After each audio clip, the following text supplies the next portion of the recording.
Buenas noches a todos, espero que se encuentren bien. Muchas gracias por conectarse para la sesión de hoy.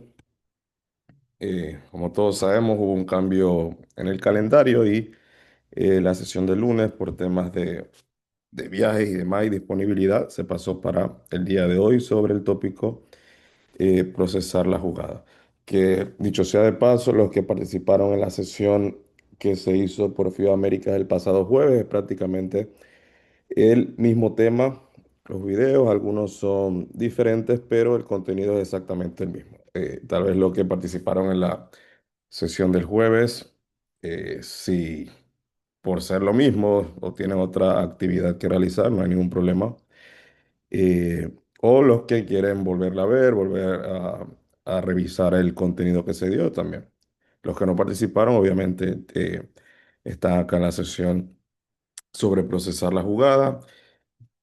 Sobre las asignaciones, vemos que nos quedan dos pendientes, una para la próxima semana y la quinta para la semana siguiente, sobre los últimos dos temas que nos faltan de sesiones en línea. Y la última evaluación sería el miércoles 11 de marzo sobre las últimas tres sesiones, la de hoy y las dos que están por realizarse el viernes 6 de marzo y el lunes 9 de marzo. Y finalizamos entonces eh, esta primera fase intensiva el domingo 15 de marzo con la actividad presencial, donde se va a hacer entonces la clausura, entrega de los certificados y demás. Como mencioné, el tópico de hoy es sobre procesar la jugada. Es un tópico que puede ser a su vez, por decirlo así, avanzado desde un punto de vista para árbitros que ya están participando en juego como tal,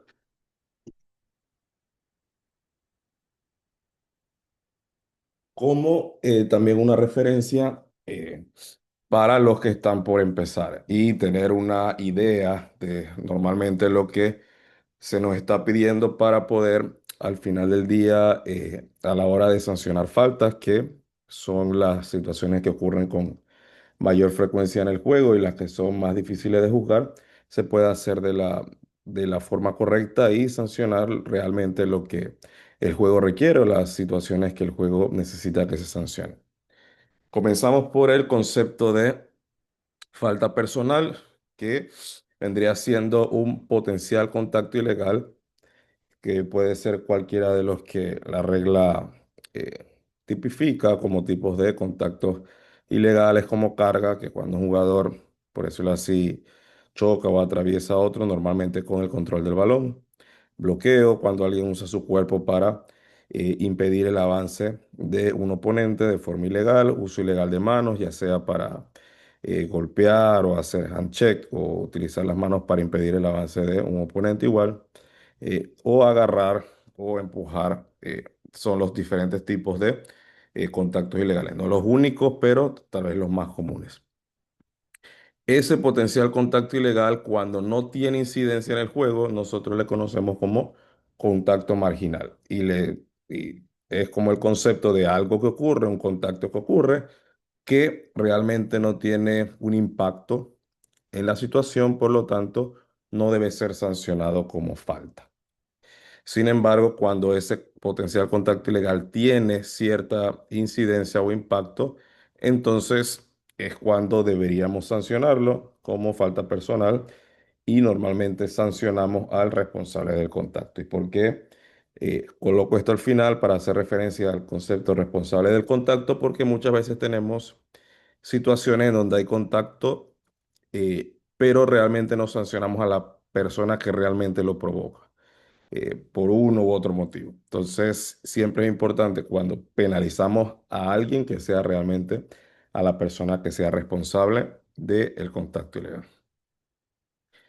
Cuando el contacto es bastante obvio, bastante fuerte, sin hablar de antideportivo, pero bastante claro, normalmente la incidencia es clara, se ve obviamente que tiene impacto y son situaciones que nosotros le conocemos como situaciones obvias, que deben ser sancionadas obviamente en todo momento y que esa medida de la incidencia no es tan necesaria porque como mencioné, la misma severidad del contacto implica que es una falta personal. Sin embargo, cuando eh, el contacto no es tan fuerte o tan severo, tan marcado o tan obvio, entonces es importante que nosotros podamos medir de una u otra forma la incidencia que tiene. Es por ello que utilizamos este concepto en el que tratamos de cuando vemos un potencial contacto ilegal, no sonar el silbato inmediatamente porque básicamente nos estamos quitando la oportunidad de ver el efecto que tiene ese contacto inmediatamente en la jugada. Obviamente tampoco es que ocurra el contacto y esperar demasiado tiempo en donde ya un posible silbato esté fuera de tiempo con la realidad del momento en el que ocurre el contacto. Entonces, técnicamente no, nunca caemos en un tiempo como tal. No decimos, no, esperamos medio segundo, un segundo y medio. No, realmente no estamos esperando un tiempo, sino que estamos esperando ver el impacto del contacto en la jugada. Entonces, a veces eso puede ser inmediato, a veces puede demorar un poquito más.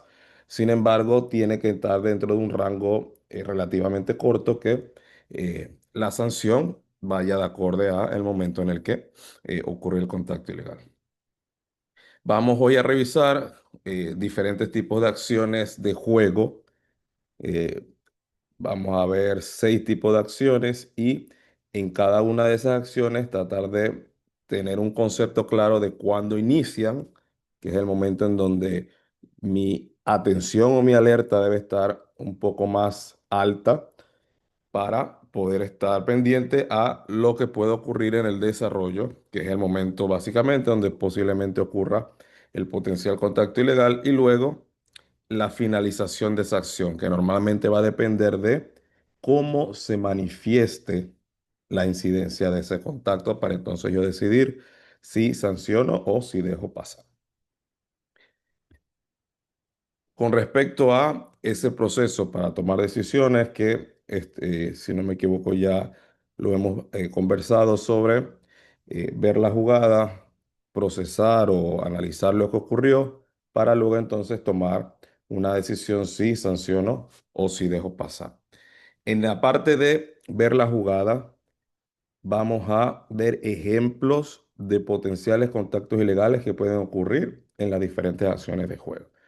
¿Qué me refiero? Que si vamos a ver la primera acción, que es las situaciones de rebote, vamos a mostrar ejemplos de o mencionar ejemplos de cosas que pueden pasar durante una situación de rebote, de forma que si empecemos a tener idea de cosas que pueden pasar de forma que cuando pasen estemos atentos y estemos listos para penalizar si es necesario. Al final del día no necesitamos saber 500 cosas que pueden pasar en una situación de rebote. Con que sepamos 2, 3 cosas que sean las más comunes, estaremos siempre listos para lo más común.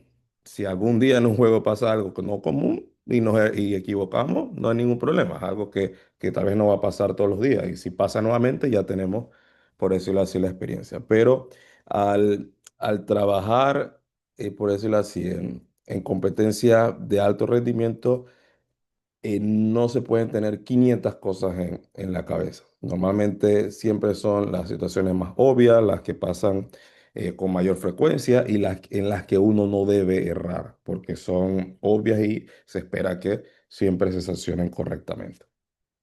Cuando pasamos a la fase de procesar, que es cuando después de ver la jugada empiezo a analizar, entonces vamos a compartir para esas situaciones de juego las formas más comunes en las que se puede manifestar la incidencia.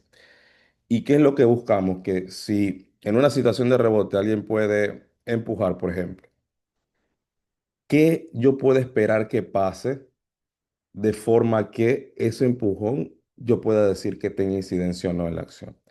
Y eso es lo que al saber lo que puedo esperar que pase, si lo veo pasando en el juego, entonces voy a estar un poco más confiado de que ese contacto ha tenido incidencia y por lo tanto sancionar o tener la posibilidad de sancionar como faltas los potenciales contactos que tengan realmente incidencia en la acción, que al final del día es el objetivo de cualquier árbitro en un juego, o sea, tratar de sancionar lo que realmente importe, lo que realmente haya necesidad de sancionar. Vamos entonces a ver seis tipos de situaciones. La primera que vamos a ver es rebotes, luego situación de poste, perímetro, cortina y lanzamientos de campo y drive hacia el cesto, que son acciones de juego para compartir lo que mencioné hace poco en cada una de estas situaciones. Comenzamos con rebote. Vamos a ir completando el cuadro, explicando lo que vamos a ir completando acá. Y vamos a ir viendo uno o dos videos por tipo de situación para poder ejemplificar un poco mejor a qué nos referimos.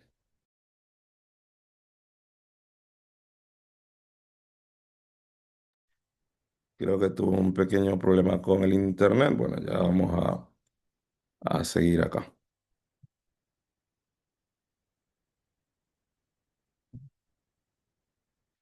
Bueno. Si en algún momento se desconecta o no se escucha bien, por favor escriban por el grupo de WhatsApp para tener idea de que todo está corriendo bien o si hay algún problema. Eh, con las situaciones de rebote, primero entendemos que las mismas inician básicamente cuando se toma un lanzamiento, cuando se produce un lanzamiento. Cuando alguien lanza hacia el cesto o hay una penetración y un lanzamiento, es normalmente cuando empieza esa lucha por el rebote de jugadores de ambos equipos. Tipos de o potenciales contactos ilegales que pueden ocurrir en este momento, básicamente tenemos empujar, agarrar o uso ilegal de manos, que es un jugador empuja a otro para obtener el rebote o agarra a alguien para impedir que esa persona pueda ir por el rebote, o uso ilegal de manos, que es golpear o batir las manos de un oponente para que no pueda obtener el rebote. Con respecto a la manifestación de la incidencia, básicamente para situaciones de rebote, es esa posibilidad o la pérdida de la posesión del balón o la posibilidad de obtenerlo. Es como ese contacto impide que ese jugador que está haciendo o que está recibiendo el contacto ilegal pueda obtener la posesión del balón, que básicamente es lo que busca al momento de ir por el rebote.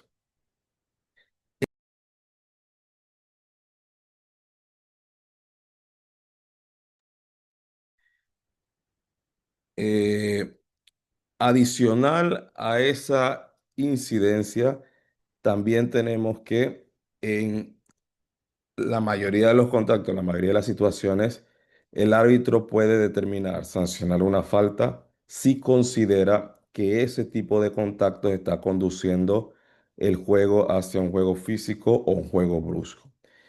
¿A qué me refiero? A que hay un empujón y el balón pica y sale de la cancha, o pica y pica lejos de la posición donde están los jugadores en la situación de rebote. El árbitro puede considerar que por la gravedad o por el empujón en sí, no necesita considerar ninguna incidencia porque el empujón en sí puede conllevar a un juego brusco, algo muy fuerte que no puede dejar pasar y debe sancionar. Entonces, en ese tipo de situaciones no estamos, por decirlo así, pendientes de medir ninguna incidencia porque el contacto per se ya consideramos que conlleva una falta personal. Con respecto a las técnicas individuales que vimos en una sesión de técnicas individuales de arbitraje, son referencias o algún tipo de herramientas para poder controlar y arbitrar estas situaciones, que es como identificar esa pareja de rebote más cercano a mí para poder eh, ver desde el inicio de la acción cómo es la interacción entre los jugadores y también identificar al jugador que es responsable del contacto. Esto principalmente cuando ocurren enganchones o cuando jugadores se enganchan y realmente, si uno no ve la situación temprano o desde el inicio, llega un momento en donde uno no sabe quién realmente está enganchando a quién. Entonces, tal vez allí se pueda cometer el error de penalizar a alguien que realmente es el que está siendo enganchado. Entonces, para esto es importante poder identificar esos matchups desde el momento que se toma el lanzamiento y de esa forma poder saber quién realmente es el que está o el que realmente es el responsable del contacto ilegal. Entonces vamos a ver el primer video sobre situación de rebote. En este caso tenemos un ejemplo de lo que estamos tratando de compartir, que es veo el contacto ilegal, espero a ver si tiene algún tipo de incidencia en la acción para luego entonces sancionar si realmente el juego requiere esa llamada. Tenemos una situación de rebote que ocurre básicamente, como mencionamos, inicia cuando se produce un lanzamiento de campo que vendría siendo en este momento que se va a tomar el lanzamiento. En este momento inicias diferentes situaciones de rebote. Podemos considerar estos jugadores que están aquí cerca del tiro libre, que van por el rebote, y el verde 33 también con los demás que están cerca del canasto. Normalmente del equipo defensor van más jugadores. Y hay que tener entonces atención en esos jugadores del equipo ofensivo que normalmente corren de afuera hacia adentro para intentar buscar el rebote. Tenemos aquí entonces un potencial contacto ilegal que es un empujón, pero esperamos a ver qué pasa justo después, o sea, cuál es la consecuencia o la incidencia. Y en este caso es que ese empujón provoca que el jugador amarillo no tenga posibilidad de obtener el control del balón y técnicamente lo obtiene el jugador que cometió el potencial contacto ilegal. ¿Cuándo ocurre la sanción de la falta? Cuando podemos percibir la incidencia de ese contacto y no exactamente cuando ocurrió el contacto ilegal. En el caso que sea un empujón de este tipo, que podríamos considerar un empujón normal, y el balón pica y va en completa la otra dirección o inclusive pueda picar y salir de la cancha, entonces el árbitro debe considerar si ese empujón es algo normal, que el juego acepta y que no tiene ningún tipo de cae repercusión o de que conlleva un juego brusco, o si es un empujón que es muy fuerte, que no se puede seguir permitiendo independientemente si tenga incidencia o no, y que entonces hay que penalizarlo porque si no puede aumentar el juego brusco. Esa es una decisión que se toma en el momento, por lo menos este empujón parece algo normal, que el juego aceptaría si no se marca.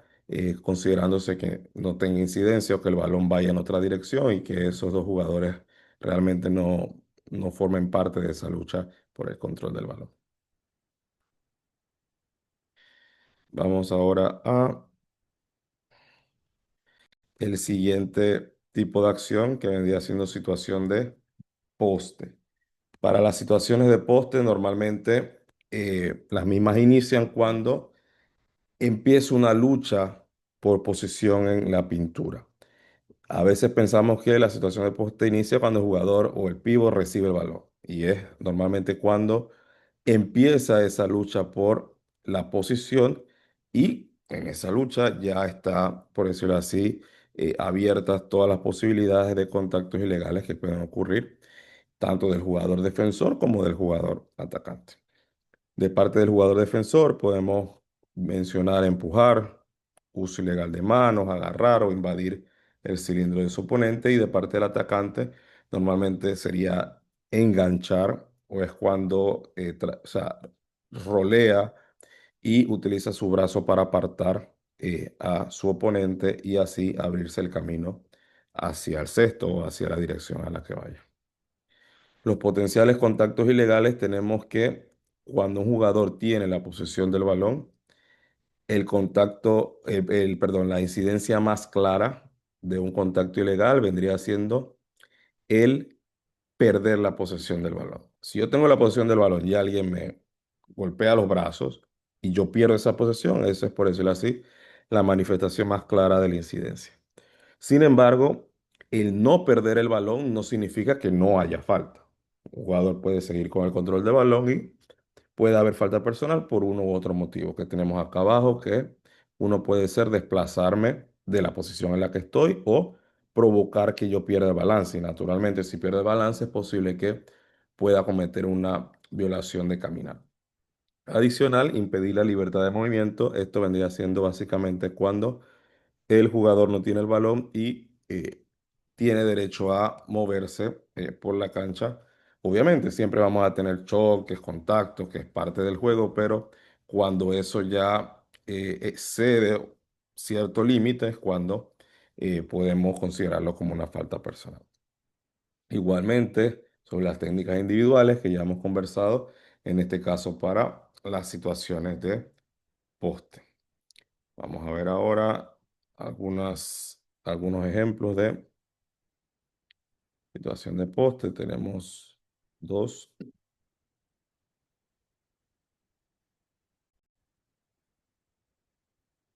Richardson ne prende Cuando tenemos una situación de Bosman poste, muito tenemos forte que ali no entender interior, ali a tentar que espaço para a concretização de de la misma Richardson forma en la que el jugador em ofensivo está transição ali. yendo hacia adentro, usando su cuerpo para ir hacia adentro. De esa forma, el jugador defensivo trata de poner cierta resistencia para impedir ese avance. Y tenemos que considerar cuando hay esos choques de quién realmente es el que está chocando a quién. No estoy diciendo que sea falta de ninguno de los dos. Sin embargo, hay veces que incorrectamente penalizamos al defensa indicando que él está chocando al oponente o al ofensivo, cuando realmente lo que está haciendo es resistiendo el impacto del jugador ofensivo. Que tiene opción el defensa de ponerse de pie para tomar una falta de ataque en el caso de que el ofensivo baje el hombro y cargue en su cuerpo. Entonces, en este caso, el jugador está legal. Sin embargo, realiza esto que es meter su brazo izquierdo en dirección al balón y al hacerlo hace contacto ilegal con los brazos del jugador atacante y ese contacto y el potencial contacto ilegal provoca que se pierda el control del balón momentáneamente. Esto en este momento debería ser sancionado como falta personal por más que el jugador vuelva a recuperar el control del balón, porque ocurre el contacto ilegal, se pierde momentáneamente el control del balón, esto debe ser sancionado como falta personal. No esperar a que venga otro oponente a pelear el balón para entonces decir, ah, el contacto que ocurrió hace poco era falta personal. Ali no interior, ali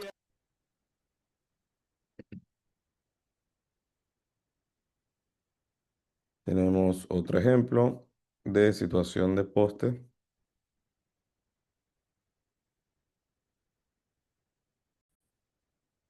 Este es un buen ejemplo de lo que estoy mencionando, de la eh, habilidad que tiene el árbitro de sancionar una acción cuando se manifiesta la incidencia. Tenemos un corte de un jugador hacia el cesto,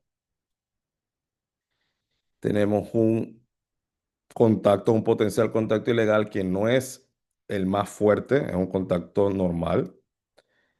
En este caso, el jugador blanco 23, aquí deteniendo al jugador que va cortando. Sin embargo, hay un pase en dirección a ese jugador que va cortando y este potencial contacto ilegal lo retrasa o impide que el jugador tenga posibilidad de intentar buscar el balón. Que si al final del día lo hubiera logrado agarrar o no, realmente no es relevante. Lo relevante es que ese contacto tiene el efecto de impedir que él tenga un movimiento normal en busca de ese balón y por lo tanto en este momento que se manifiesta la incidencia es que el árbitro sanciona la falta personal.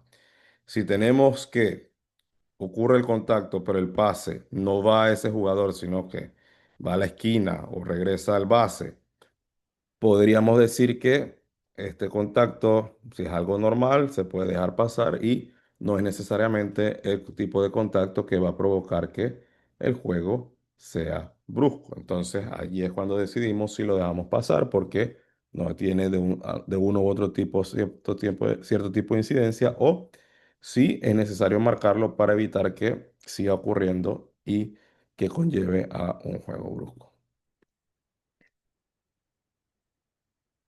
Vamos ahora a las situaciones de perímetro, si no me equivoco.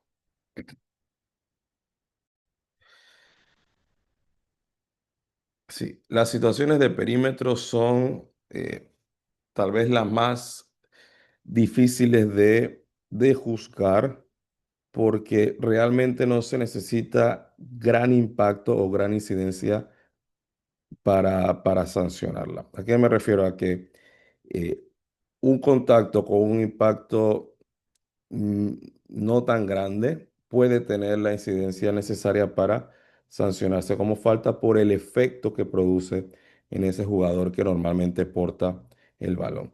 Decimos que estas situaciones inician cuando un jugador es estrechamente marcado. ¿A qué nos referimos? A que alguien se acerque a menos de 1 metro de su oponente para marcarlo de forma estrecha.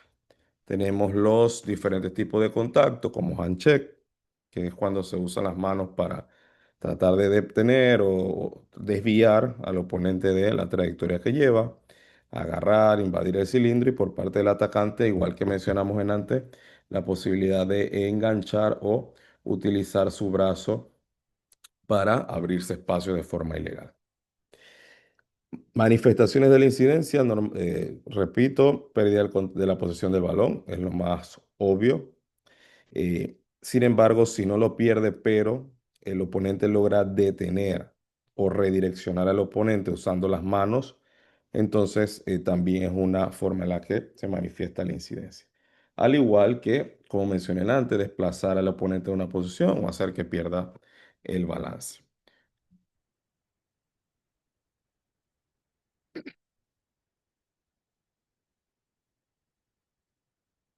Como mencioné antes, hay situaciones que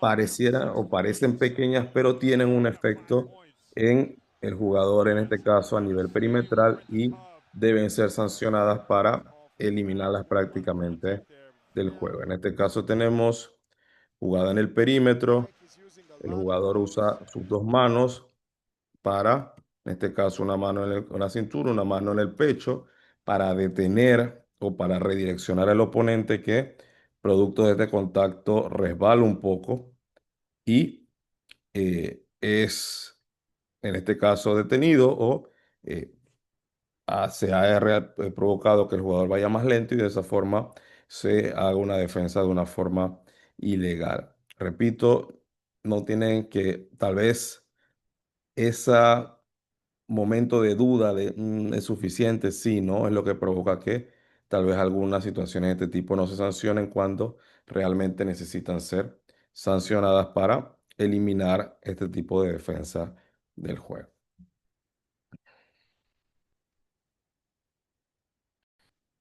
Vamos ahora a las situaciones de cortinas o pantallas o bloqueos, dependiendo de cómo se le llame normalmente.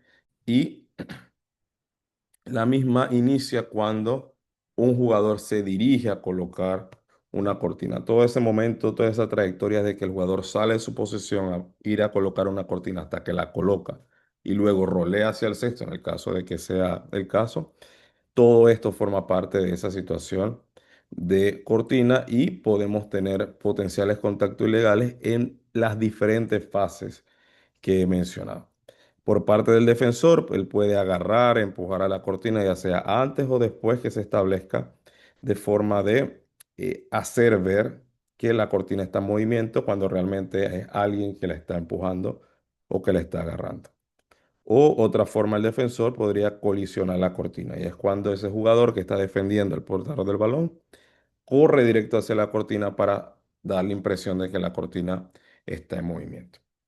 Por parte del atacante, que es el jugador que pone la cortina, puede colocar una cortina ilegal en movimiento, que es normalmente la forma clásica en la que ocurre el contacto ilegal por parte del jugador atacante.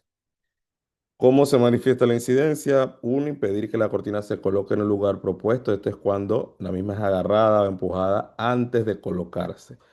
Y esto es algo que se debe atender porque básicamente si se permite y se promueve, estamos perjudicando a un equipo porque permitimos que sus oponentes empujen a los jugadores y no permitan que se realice la estrategia que está siendo planificada.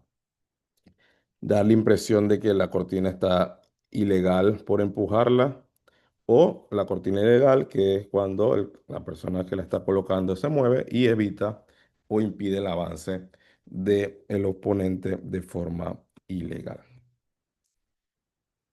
Entonces, vamos a ver un ejemplo más sobre situaciones de cortina. Aguentar até fazer aqui. Acho que para mais uns segundos. Agora ali uma saída bloqueada em falta, claro. Ajustou o bloqueio.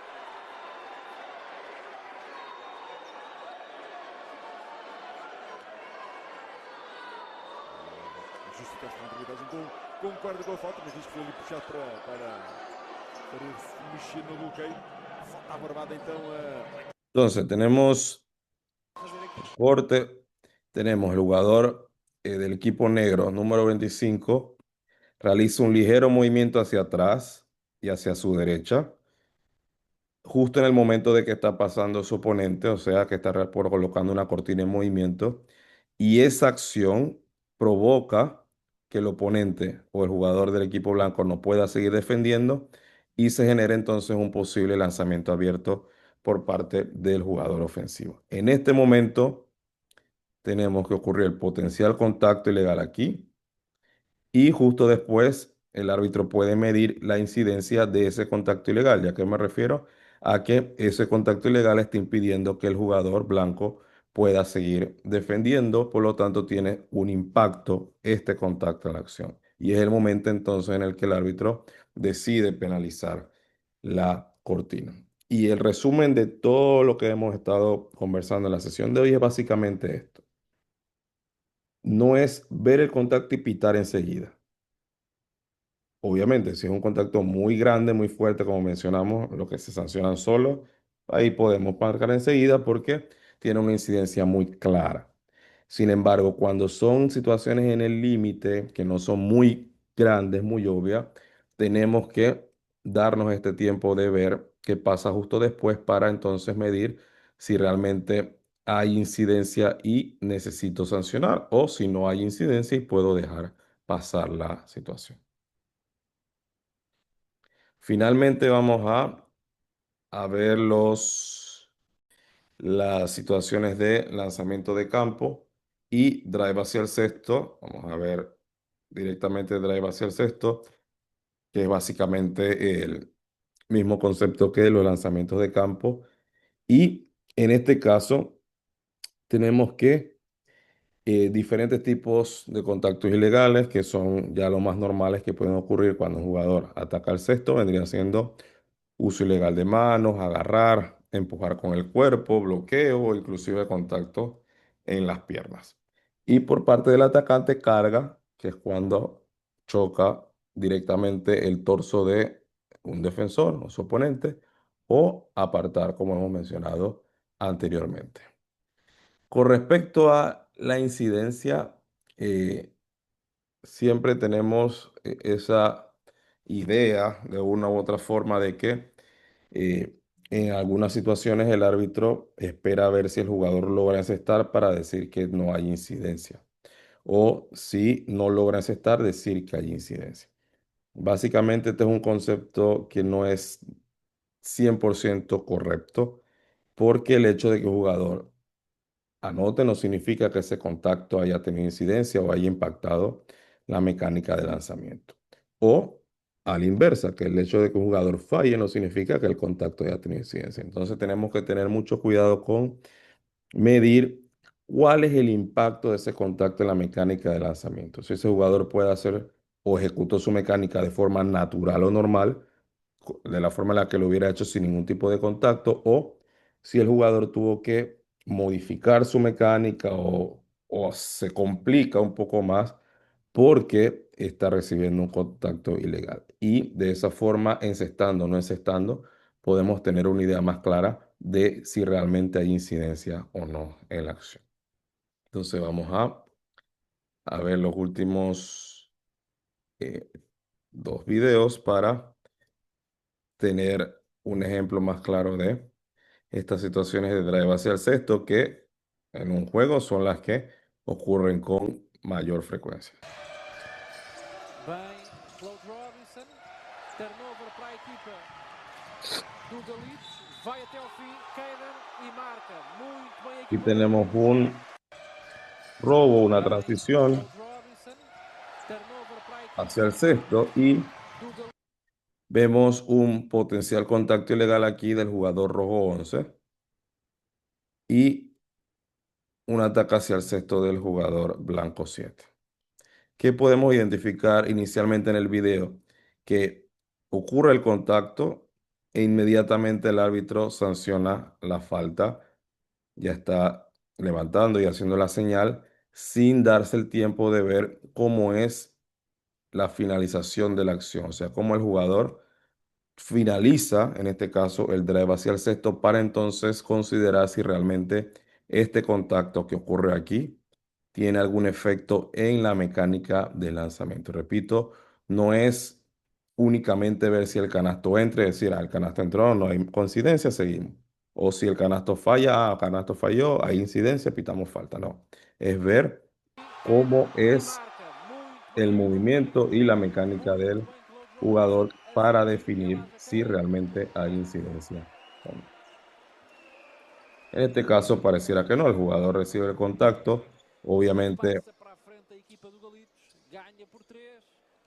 hay cierto tipo de situación, pero el jugador logra mantener el balón sin ningún tipo de problema y finalizar su ataque hacia el cesto sin ningún tipo de dificultad producto del contacto ilegal. Por eso podríamos decir que no debería ser sancionado.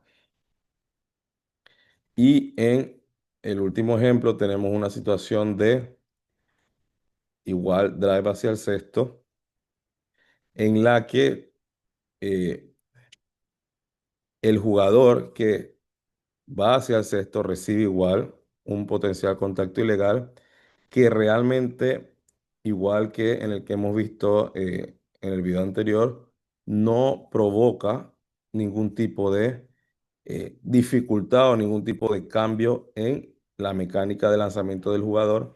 Sin embargo, por errar o fallar la canasta, entonces el árbitro decide sancionar la jugada esperando si el canasto entra o sale y no midiendo la incidencia de el contacto ilegal como tal. Tenemos nuevamente, en este caso igual, una transición.